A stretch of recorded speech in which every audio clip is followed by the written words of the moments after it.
वृक्षांच्या सौंदर्यात शेतमजुराने भरले रंग। नांदेडच्या हदगाव तालुक्यातील उमरी जहागीरच्या वृक्षप्रेमीने स्वखर्चाने केली झाडाची रंगरंगोटी। वृक्षाच्या सौंदर्यात एका शेतमजुराने भर घातली आहे। आपल्या स्वखर्चातून या शेतमजुराने वृक्षांची रंगरंगोटी केली आहे। संजय लगड असं या शेतमजुराचं नाव आहे।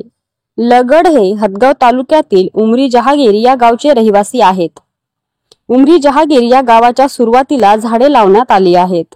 या झाडांना संजय लगड या शेतमजुराने श्रमदान करत स्वखर्चाने रंगरंगोटी केली आहे। झाडे लावा झाडे जगवा असा काहीसा संदेश देण्याचा संजय लगड या वृक्षप्रेमीने हा छोटासा प्रयत्न केला आहे।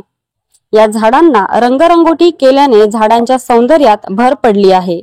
संजय लगड या वृक्षप्रेमीचे 9वी पर्यंत शिक्षण झाले आहे।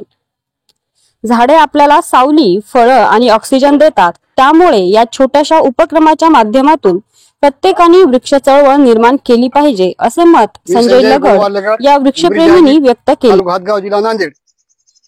असे मला वाटले की गावातली सुधारणा व्हावी, त्या नियमाने मी गावातल्या झाडाला कलर मारण्यात हे केलं।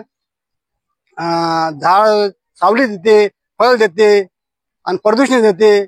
त्या निमित्त मी स्वच्छ गाव स्वच्छ व्हावे म्हणून त्यासाठी मी कलरिंग मारलं स्वखर्चातून हे केलं आहे। हे आता रस्त्याच्या कडेने झाडे लावली आहेत। गावातल्या लोकांना सुद्धा वाटावं की असे झाडे लावली आहेत, त्याचा काहीतरी बोध घ्यावा, झाडे वाचवा।